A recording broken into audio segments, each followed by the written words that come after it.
촬영 일주일째, 저는 점점 더 한국의 일상 속으로 들어가고 있었습니다. 오늘은 드라마 속 중요한 장면을 찍는 날이었습니다. 데이비드가 거리에서 호떡을 사 먹으며 돌아가신 어머니를 추억하는 장면이었죠. 소품팀에서 실제 호떡 노점을 세팅했고, 데니얼은 직접 호떡을 굽는 연습을 하고 있었습니다. 저는 감독님께 물었습니다. 왜 하필 호떡인가요? 다른 음식도 많은데요. 감독님은 호떡을 하나 집어 저에게 건네며 말했습니다. 먼저 드셔보세요. 저는 호떡을 한 입 베어 물었습니다. 겉은 바삭하고 속은 달콤한 시럽이 흘러나왔습니다. 뜨거웠지만 맛있었습니다. 감독님이 말했습니다. 호떡은 한국 사람들에게 특별한 음식이에요. 추운 겨울, 길거리에서 호호 불어가며 먹는 호떡 한 개. 그게 우리에게는 위로였어요. 힘들 때, 지칠 때 호떡 하나 사 먹으면 잠깐이나마 마음이 따뜻해지거든요. 저는 그 말을 듣고 멍해졌습니다.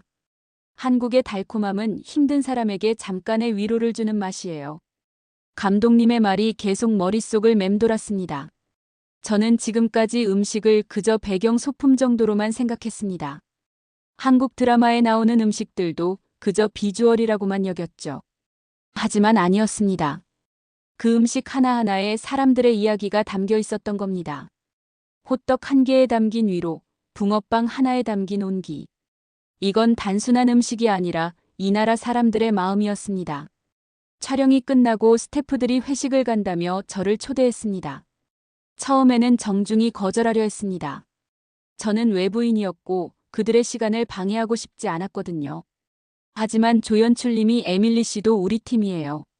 같이 가요라고 말하며 제 손을 잡아 끌었습니다. 우리는 스튜디오 근처 삼겹살집으로 갔습니다. 식당 안은 연기로 가득했고 사람들의 웃음소리가 시끄러울 정도로 들렸습니다. 우리는 큰 테이블에 둘러앉았고 곧 삼겹살이 나왔습니다. 스태프들은 자연스럽게 고기를 구워주고 쌈을 싸주고 소주잔을 채워주었습니다. 누가 시킨 것도 아닌데 모두가 서로를 챙겼습니다. 저는 그 모습을 보며 또 한 번 놀랐습니다. 할리우드에서는 각자 자기 음식을 시키고 각자 계산하는 게 일반적이었거든요. 하지만 여기서는 모두가 한 가족처럼 먹고 마셨습니다. 한 스태프가 저에게 소주를 따라주며 말했습니다. 에밀리 씨, 한국에서는 이렇게 같이 먹고 마시면서 진짜 친구가 되는 거예요. 같이 일하는 사람이 아니라 같이 사는 사람이 되는 거죠. 저는 그 말이 너무 좋았습니다. 같이 사는 사람. 그게 바로 한국식 동료애였던 거죠. 우리는 밤늦게까지 먹고 마시고 웃었습니다. 누군가는 노래방 가자고 했고 우리는 우르르 노래방으로 향했습니다. 노래방 안에서 조명 감독님이 마이크를 잡고 트로트를 불렀습니다. 모두가 손뼉을 치며 따라 불렀습니다. 데니얼도 한국 발라드를 불렀고 심지어 저도 영어 팝송을 한 곡 불렀습니다. 그 순간 저는 깨달았습니다. 이게 바로 사람 냄새구나. 완벽하지 않아도 서툴러도 함께 웃고 함께 노래하는 이 순간이 진짜 인간다움이구나.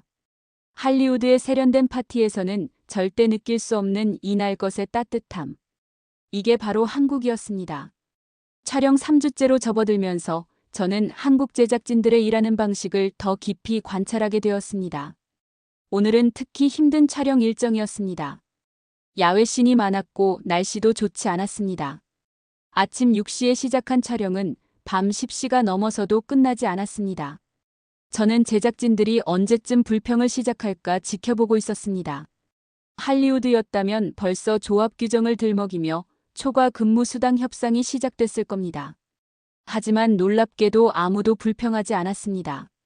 밤 11시가 넘어가자 감독님이 오늘은 여기까지 하고 내일 이어서 찍을까요? 라고 물었습니다. 그런데 조명 감독님이 먼저 말했습니다. 감독님, 지금 조명이 딱 좋습니다.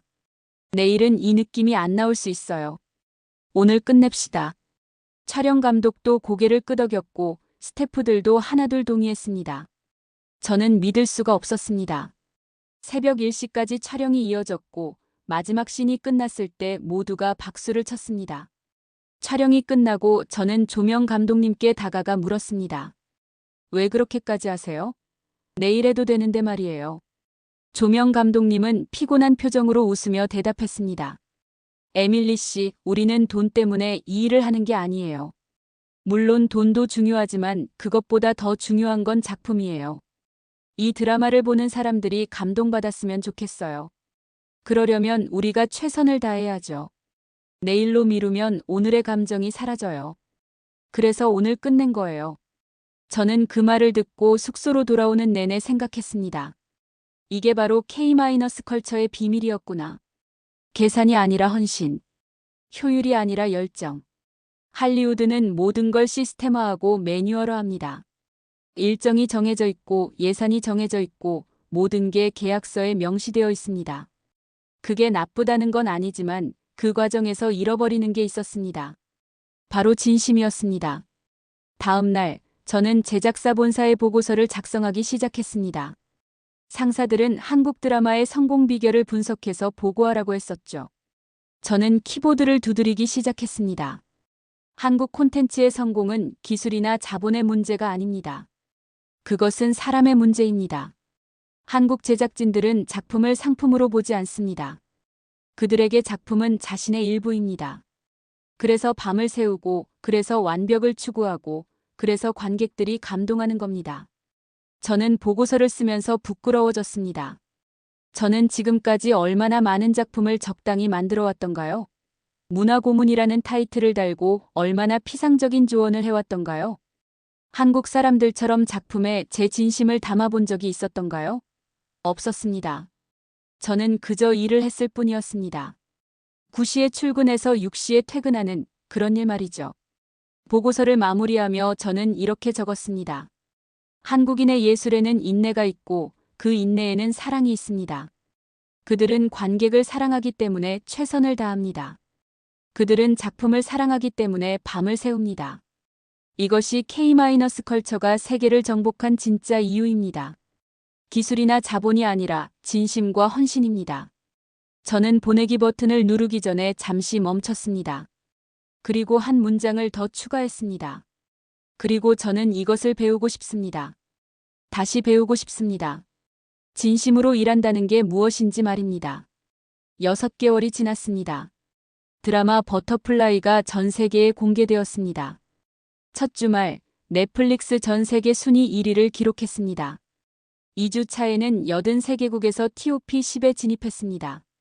소셜미디어는 버터플라이에 대한 이야기로 가득했습니다. 이렇게 진심 어린 드라마는 처음이다. 매 장면마다 눈물이 났다. 한국 드라마는 역시 다르다는 반응들이 쏟아졌습니다. LA 본사에서는 축하 파티가 열렸습니다. 임원들은 샴페인을 터뜨리며 서로를 축하했습니다. 제 상사인 제니퍼가 저에게 다가와 말했습니다. 에밀리, 내가 만든 한국이 통했어. 내가 보내준 문화보고서대로 제작했더니 대박이 났잖아. 역시 내가 널 서울에 보낸 게 신의 한 수였어. 주변 사람들이 박수를 쳤고 저를 향해 축하의 말을 건넸습니다. 하지만 저는 웃을 수가 없었습니다. 제가 만든 한국이라니요? 아니었습니다. 저는 아무것도 만들지 않았습니다. 저는 그저 배웠을 뿐이었습니다. 한국에서 한국 사람들에게서 배웠을 뿐이었죠. 그 붕어빵 아저씨에게서, 택시 기사님에게서, 지하철의 할머니에게서, 밤을 새워 일하는 스태프들에게서 배운 것들이 이 작품을 만든 겁니다. 제가 한 건 그저 그것들을 전달한 것뿐이었습니다. 저는 샴페인 잔을 내려놓고 조용히 말했습니다. 제니퍼, 제가 만든 게 아니에요. 제니퍼가 웃으며 물었습니다. 뭐? 겸손한 척은 그만해. 내 보고서가 없었으면 이 드라마 못 만들었어. 저는 고개를 저었습니다. 아니에요. 제가 만든 게 아니라 제가 배운 거예요. 한국에게서요. 저는 그저 전달자였을 뿐이에요. 진짜 창작자는 한국 그 자체였어요. 파티장이 잠시 조용해졌습니다. 사람들이 저를 이상하게 쳐다봤습니다. 하지만 저는 계속 말했습니다. 한국 사람들의 따뜻함, 그들의 헌신, 그들의 진심. 그게 이 드라마를 만든 거예요. 저는 그저 그걸 목격했을 뿐이고 여러분에게 전달했을 뿐이에요. 이 성공은 제 것이 아니라 한국의 것입니다. 제니퍼는 어리둥절한 표정으로 저를 보다가 어색하게 웃으며 말했습니다. 뭐 그래. 어쨌든 잘했어. 파티가 끝나고 집으로 돌아오는 길 저는 서울에서 찍었던 사진들을 다시 꺼내봤습니다. 붕어빵 노점, 지하철 안의 사람들, 촬영 현장의 스태프들. 그 모든 순간들이 제게는 보물 같았습니다. 저는 그때 깨달았습니다. 저는 한국에서 단순히 일을 한 게 아니었습니다. 저는 삶을 배웠던 겁니다. 진심으로 산다는 게 무엇인지, 사람을 대한다는 게 무엇인지, 일에 혼을 담는다는 게 무엇인지 배웠던 거죠. 다음 날, 저는 상사에게 이메일을 보냈습니다. 다음 프로젝트도 한국에서 하고 싶습니다. 이번에는 더 깊이, 더 진심으로 배우고 싶습니다. 한국은 저에게 단순한 촬영지가 아니라 선생님 같은 나라입니다. 그곳에서 저는 제가 잃어버렸던 것을 찾았습니다. 바로 일에 대한 열정과 사람에 대한 사랑입니다. 메일을 보내고 저는 창밖을 바라봤습니다. LA의 하늘은 여전히 파랬지만 제 마음은 서울의 거리를 걷고 있었습니다. 드라마 성공 이후 회사에서는 저를 다시 서울로 보내기로 결정했습니다. 새로운 프로젝트의 시작 전 한국 파트너사들과 미팅을 위해서였죠. 저는 다시 인천행 비행기에 올랐습니다. 하지만 이번에는 달랐습니다. 6개월 전 제가 처음 한국으로 갈 때는 관광객의 마음이었습니다. 신기한 것들을 구경하러 가는 기분이었죠. 하지만 지금은 집에 돌아가는 기분이었습니다. 이상하게도 LA보다 서울이 더 그리웠습니다. 서울에 도착한 첫날 저녁, 저는 혼자 명동거리로 나갔습니다.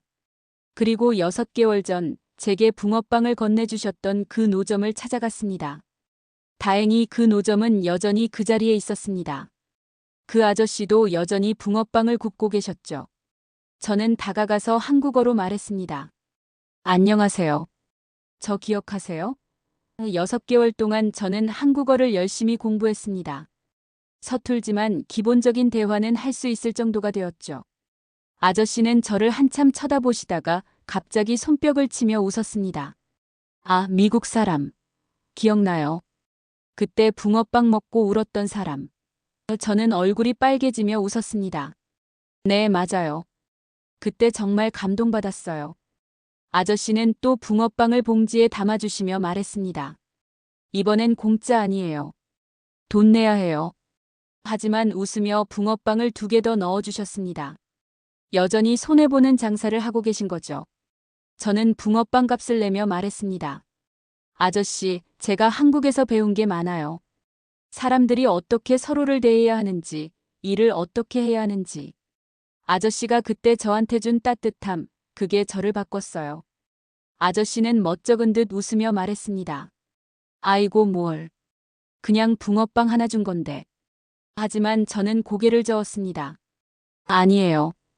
그건 단순한 붕어빵이 아니었어요. 그건 마음이었어요. 다음 날 거리를 걷다가 작은 노점 하나를 더 발견했습니다. 호떡을 파는 아주머니였습니다. 저는 호떡을 하나 사서 아주머니께 말했습니다. 아주머니, 저 미국에서 왔어요. 한국 덕분에 제 인생이 바뀌었어요. 아주머니는 처음엔 무슨 말인지 못 알아들으시는 듯 했지만 제가 서툰 한국어로 열심히 설명하자 환하게 웃으셨습니다. 그래요? 그럼 한국 좋아요? 저는 고개를 끄덕였습니다. 네, 정말 좋아요. 한국 사람들이 좋아요. 아주머니가 말했습니다. 그럼 또 와요. 한국은 그런 나라예요. 한 번 오면 또 오고 싶어지는 나라. 사람들이 따뜻해서 그래요. 저는 그 말을 듣고 가슴이 뭉클해졌습니다. 맞았습니다. 한국은 그런 나라였습니다. 한 번 경험하면 잊을 수 없는 따뜻함이 있는 나라.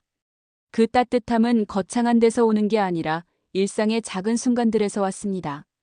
붕어빵 하나, 호떡 하나, 지하철에서의 작은 배려, 밤새워 일하는 스태프들의 헌신. 그 모든 것들이 쌓여서 한국이라는 나라를 만든 겁니다.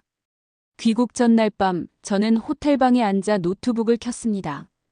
그리고 일기장 파일을 열었습니다. 6개월 전 제가 처음 한국에 왔을 때부터 써온 일기였습니다. 마지막 페이지에 제목을 적었습니다. 디어 코리어, 6월1, 나트 팬터시. 그리고 글을 쓰기 시작했습니다.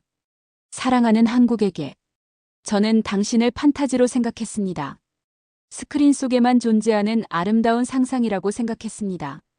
하지만 틀렸습니다. 당신은 진짜였습니다. 당신의 따뜻함은 진짜였고, 당신의 열정은 진짜였고, 당신 사람들의 마음은 진짜였습니다. 저는 할리우드에서 10년을 일했지만 당신에게서 배운 6개월이 그 10년보다 더 값졌습니다. 당신은 저에게 진심이 무엇인지 가르쳐 주었습니다. 당신은 더 이상 제게 촬영 배경이 아닙니다. 당신은 제게 선생님이고 친구이고 때로는 집 같은 곳입니다. LA에 돌아가도 제 마음 한 조각은 서울 거리에 남아있을 겁니다.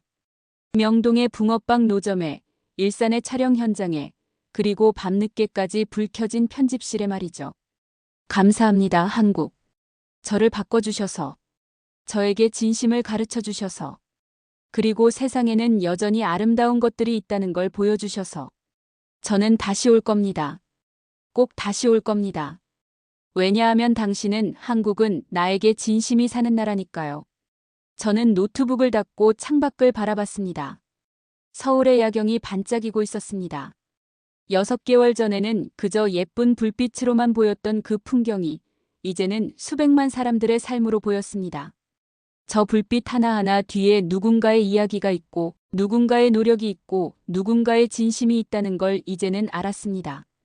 다음 날 아침 공항으로 가는 택시 안에서 저는 기사님께 말했습니다. 아저씨, 저 또 올게요. 한국 정말 좋은 나라예요. 기사님은 백미러로 저를 보며 웃었습니다. 그래요? 고마워요. 좋은 여행 되세요. 그리고 공항에 도착했을 때 미터기보다 조금 덜 받으셨습니다. 저는 웃었습니다. 역시 한국이었습니다. 마지막 순간까지 따뜻함을 주는 나라. 비행기가 이륙하며 서울이 점점 작아졌습니다. 하지만 제 가슴 속에서 한국은 점점 더 커지고 있었습니다. 저는 창밖을 보며 조용히 중얼거렸습니다. 고맙습니다, 한국. 당신은 진짜였습니다. 그리고 당신 덕분에 저도 이제 진짜가 되고 싶습니다. 진심으로 사는 사람이 되고 싶습니다. 당신이 그렇듯이요.